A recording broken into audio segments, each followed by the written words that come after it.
मेरा नाम विशाल है। हाँ विशाल जी, पूरा मामला क्या है? पूरा मामला ये है जी, लड़की की शादी हुई है जो लव मैरिज थी अदर कास्ट। तो हम भी खिलाफ थे पहले तो, देखो जी, पर फिर भी लड़की की जिद के आगे हम टिक नहीं सके तो हमने कर दी। इन्होंने शादी की है, ठीक है जी।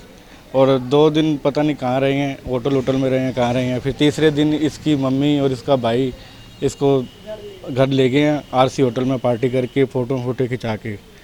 उसके बाद महीना रही है, ये इसकी सास और इसका जेठ तीनों जने इतने टॉर्चर करते हैं, मतलब कि हम इतने गरीब फैमिली से हैं, गरीब घर की वो ले आए लड़की, ठीक है जी। फिर उसके बाद अपने इतना फ़र्क रखने लगे, टॉयलेट यूज़ करती है तो उसके लिए भी उसको डांटने लग जाती। कभी पानी पुनी के लिए भी उसको, मतलब कि पानी पीती तब भी उसकी आँख रखती, कोई फ्रिज से कोई चीज़ निकालती, बोलती तू चोरी करके जा रही है। तो फिर ये इसने भी मतलब कि मेरी बहन को ना घर से निकाल दिया। तो 15 दिन फिर मेरे पास रही है और शशांक को कहती मेरे को अलग रहेंगे। तो ये गोलियां देता रहा। अभी मतलब पहले तो भी हम ठीक है रह लेंगे, मैं ढूंढता हूँ रूम, गोलियां देता रहा। फिर मैंने फ़ोन किया, फिर हमने थोड़ा सा किया इसको, तो अपने इसके गांधी कॉलोनी में इन्होंने अपने दोस्त का मकान लिया, ऋषि नाम था उसका, उसी का मकान ले लिया और फिर इसको ले गया। फिर उसके बाद फिर वही प्रॉब्लम, मारता कुटता, तंग करता था, प्रताड़ित करता था। फिर इसका एक दूसरी लड़की से चक्कर चढ़ गया, जो कि मेरी बहन ने अपने फ़ोन पे पकड़ लिया। मेरे को तो देखो, भाई को तो कुछ नहीं बताती होती, मेरी मम्मी को सब बताती होती थी बातें।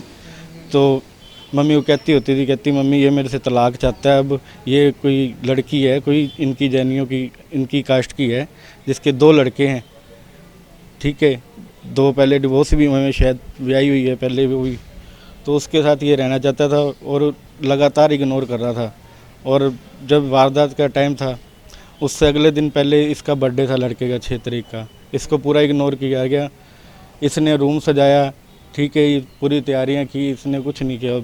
इसने उसकी कुछ मतलब नहीं रखी और पार्टी करने के लिए उस लड़की के साथ गया और रात को इसको ले गया। इसकी काकू हमारे पास छोड़ गए, जो इसका 5 महीने का लड़का था। 5 महीने का लड़का हमारे पास छोड़ के ये हस्बैंड वाइफ और इसका बड़ा भाई वंश, इसकी भाभी नेहा और उसकी मम्मी बीना जैन, ये सब निशुराज होटल गए हैं पार्टी करने। उधर भी इसको टॉर्चर किया गया। उधर मम्मी से बात हुई है, तो जब वारदात वाले दिन हुई है 7 तारीख को, रात वाली बात बता रही थी। कहती मतलब कि जब काका लेके गई, गुस्से में थी थोड़ी, मम्मी ने पूछा भी, गालियाँ निकालता आया था रास्ते में, टॉर्चर करता आया। तो एक गुस्से में आई, कहती लो मम्मी काकू दे दो, हमने घर जाना है। तो मम्मी ने पूछा क्या हुआ, मम्मी वो बोली, कहती मैं सुबह बताऊंगी आपको। फिर मम्मी 10:30 से लेके 12:30 बजे तक बात करती रही है। कहती मम्मी ये तलाक ले रहा है। और रात को मेरे को इतनी बेइज्जती की है। कहती मेरे हाथ में मेन्यू पकड़ा के मेरे को कहता अन्नू तूने क्या खाना है। वो कहती है मतलब कि पनीर टिक्का खिला दो। कहता है ये तेरा पेट हैवी हो जाएगा, ये मत खा। फिर कहता और कुछ बोल ले, वो कहती है अपना शाही पनीर मंगा लो।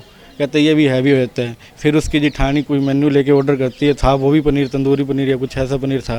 कहता ये सही है, इतना इग्नोर करता उसको, ठीक है। फिर जाते वक्त होटल से भाभी उसका हाथ पकड़ती है या शशांक उसका हाथ पकड़ता है। इस मेरे को इतना बात का पता है, जैसे मम्मी ने बताया था मेरे को भी, फ़ोन पे इतना बोला था वो।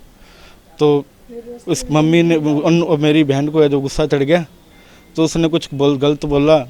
तो उसने उसी टाइम उसको इतनी इंसल्ट की। फिर रास्ते में गालियाँ निकालता आया। फिर यही बातें होती रही 10:30 से लेकर 12:30 बजे तक भी, मम्मी मैं अकेली रह लूँगी, मेरे को ले जाओ आप, ले जाओ आप, ले जाओ। फिर इसका बच्चा उठ गया, 12:30 बजे तक ये दूध पिलाया। उसके बाद मम्मी ने ही फ़ोन काट दिया। फिर मम्मी ने 1 बजे फ़ोन ट्राई किया, 2 बजे किया, 2:15 बजे किया, फ़ोन नहीं मिला। फिर इनके पास फ़ोन आता है मम्मी के पास। किसका फ़ोन आया था? उसकी फ़ोन आता है, उसकी शशांक का नहीं आता, उसका आता है अपनी, उसकी बड़े वाले की घरवाली का, नेहा का फ़ोन आता है। आवाज़ से सेम लगती है। तो मम्मी को बोलती है मम्मी आप एक बार जल्दी से घर आ जाओ, मम्मी आप जल्दी से एक बार घर आ जाओ। मम्मी सोचती है भी मेरे दोते को कुछ हो गया होगा, इसलिए भागी मतलब अपनी पड़ोसन को भी साथ लेके जाती है। तो देखती है मतलब फिर शशांक भी सही खड़ा है, दोता भी सही है। तो जाके देखती है बेड के पास अन्नू की लाश पड़ी है। और मम्मी देखती है, चेक करती है। मम्मी को पहले तो यकीन नहीं होता, हाथ उत लगाती है मुंह पे। हाथ मुंह बिल्कुल उस टाइम पोले थे, हाथ यूं एकदम करड़े हुए पड़े थे। मम्मी को तब पता चला भी ऐसे भी नहीं खुल रहे थे जो। तो हमें तो देखो ही, हम तो लास्ट में गए हैं, तीनों जाने पहले वो खड़े थे। शायद इसकी माँ भी हो सकती है उस टाइम, हमें कुछ नहीं पता। मैं लोगों से बस इतना ही अपील करना चाहता हूँ, मेरे को लगता है मेरी बहन की हत्या हुई है। जिस कंडीशन में मेरी मम्मी ने देखा है, ये कह रहे हैं कि ये मतलब कि दहेज के लिए इसने सुसाइड किया। सुसाइड करने वाली वो बंदी नहीं थी, बहुत ही हिम्मत वाली बंदी थी, और इन्होंने उसके बच्चे को भी मार दिया है। मैं चाहता हूँ ये पूरे परिवार को गिरफ्तार किया जाए, हमें न्याय दिलाया जाए। हम कल एसपी कोठी में पेश होंगे, तो आप सबसे निवेदन है कि पूरा रश डाल के हमारे साथ हमारी सपोर्ट की जाए पूरी। और कितने बजे एसपी ऑफिस जाएंगे? हम 11 बजे ऑफिस जाएंगे और शाम को हम कैंडल मार्च निकालेंगे, उसका भी आप साथ देना।